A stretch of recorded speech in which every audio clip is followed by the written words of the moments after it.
राजभवन में मना रहे हैं, क्या इसको लेकर आप कहना चाहेंगे? हालांकि राज्य स्तरीय कार्यक्रम चौड़ा मैदान में भी हो रहा है, वहाँ आप नहीं गए, क्या वजह माने सर?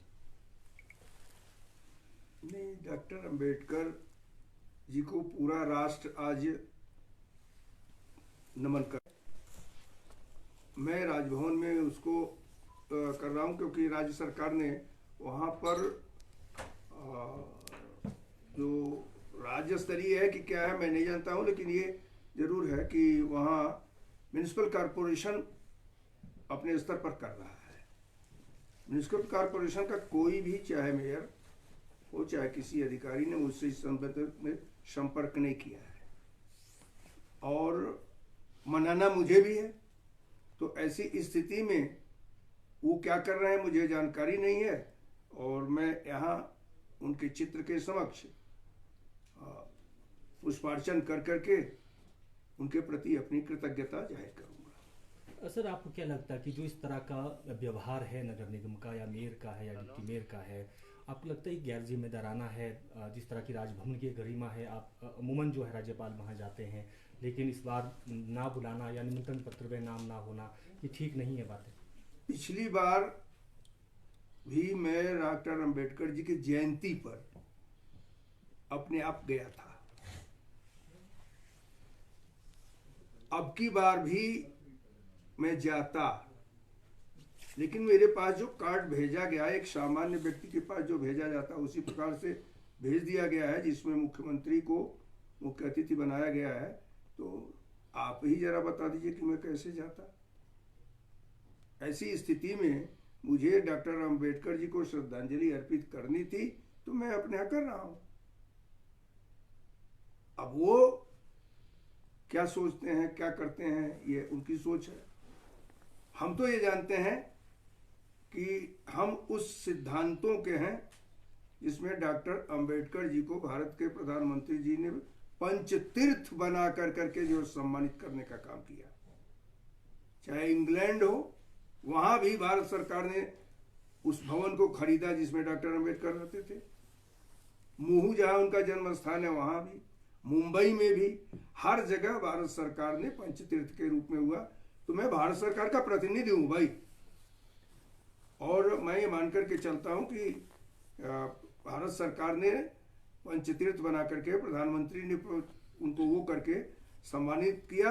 मैं प्रधानमंत्री जी को भी इस विषय में साधुवाद देता हूँ। सर, आप भी पिछले दिनों प्रधानमंत्री जी से भी मिले हैं और हिमाचल में जिस तरह से नशे की एक मुहिम भी आपने चलाई है नशे के खिलाफ, कि यहाँ पर ये खत्म होना चाहिए, किस तरह का रिस्पांस अभी आ रहा है? आपको क्या लगता है कि कमियाँ कहाँ पर हैं जिनको दूर करने की ज़रूरत है? क्या सरकार के स्तर पर है या लोकल एडमिनिस्ट्रेशन के लेवल पर है जहाँ पर इसको ख़त्म करने के लिए खास मुहिम की ज़रूरत रहेगी? नहीं, देखिए, कमी की बात मैं नहीं कह सकता हूँ, जागरूकता की बात होनी चाहिए। समय समय पर मैं आभारी हूँ आप सभी लोगों का, प्रेस का विशेष तौर पर आभारी हूँ कि जब जब मैंने इस अभियान को लिया है, आप सभी लोगों ने मुझे सहयोग दिया है। मैं इस नाते बहुत आभारी हूँ आपका। और प्रधानमंत्री जी ही जब मैं यहाँ आया तभी हमसे उन्होंने कहा था कि नशे के विरुद्ध अभियान चला करके कार्य करो। मैंने अध्ययन किया, अध्ययन करने के बाद धीरे धीरे धीरे उस जागरूकता को करने का काम कर रहा हूँ। आज पंचायत प्रतिनिधियों की राज्य स्तरीय बैठक भी कर चुका हूँ, गाँव में भी गया हूँ, जहाँ भी जिला बैठकों में मैं गया वहाँ भी, और हिमाचल प्रदेश में जो भी मेले इत्यादि हैं उसमें भी मैं प्रधानमंत्री जी का संदेश, और हिमाचल देवभूमि है इस नाते नशे को उखाड़ करके फेंकना चाहिए संदेश दिया है। पिछले 28 तारीख को मैं प्रधानमंत्री जी से मिला था, वह क्या प्रगति हुई है उसको बताया था मैंने उनसे। मैं समझता हूं कि अब और अधिक गांवों में मैं जाने का काम करूंगा, विद्यालय विश्वविद्यालयों में भी इस अभियान को चलाने का काम करूंगा। राज्य सरकार से मैंने कई बार इस बात को कहा कि राज्यों में नशा निवारण केंद्र को स्थापित किया जाना चाहिए, लेकिन राज्य सरकार शायद हो सकता है किसी कारणवश अभी नहीं स्थापित कर पाई है। आपके माध्यम से मैं फिर उनसे कहना चाहूंगा कि इसको स्थापित करिए। हिमाचल किसी एक का नहीं है, हिमाचल सभी का है। हिमाचल के प्रति पूरे भारत में एक गौरव का वो है, और अगर नशा इसको खा जाएगा तो हिमाचल कहाँ रह जाएगा।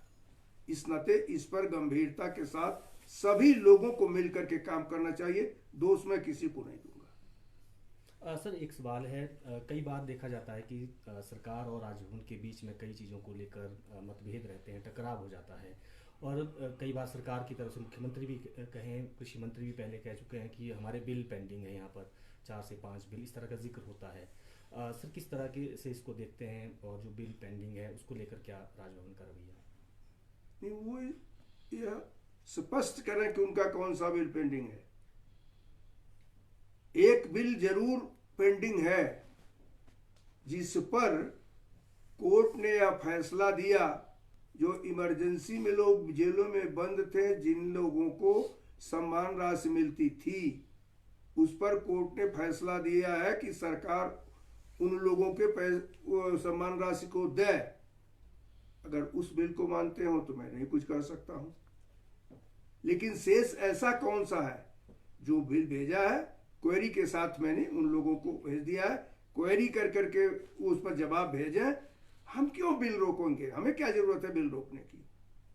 विश्वविद्यालयों के संदर्भित जो बिल है वह जरूर राज्य सरकार के राज्य के राज्यपाल और विश्वविद्यालयों के कुलाधिपति होने के नाते मेरा दायित्व बनता है कि मैं यह देखूं कि सरकार जबरदस्ती क्या कर रही है, और उस जबरदस्ती को मैं वैसे स्वीकार नहीं कर पाऊंगा। सर आपने नौनी में भी कहा था कि सरकार केवल 70% फंडिंग करती है यूनिवर्सिटीज़ को, तो क्या आपको लगता है कि 100% करने के लिए जो है सरकार के ऊपर आप कहेंगे सरकार को कि करना? मैंने कह दिया था, इस नाते कह दिया था कि जो सही था कि 70 वेतन और पेंशन का 70% देती है सरकार।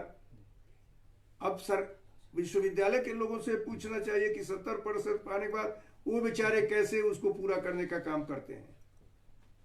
अगर सरकार इस बात का बयान देती है कि सरकार विश्वविद्यालयों को पैसा देती है, इस नाते सरकार जो तय करे उसी को माना जाए, तो आगे बढ़कर के सरकार को ये करना चाहिए।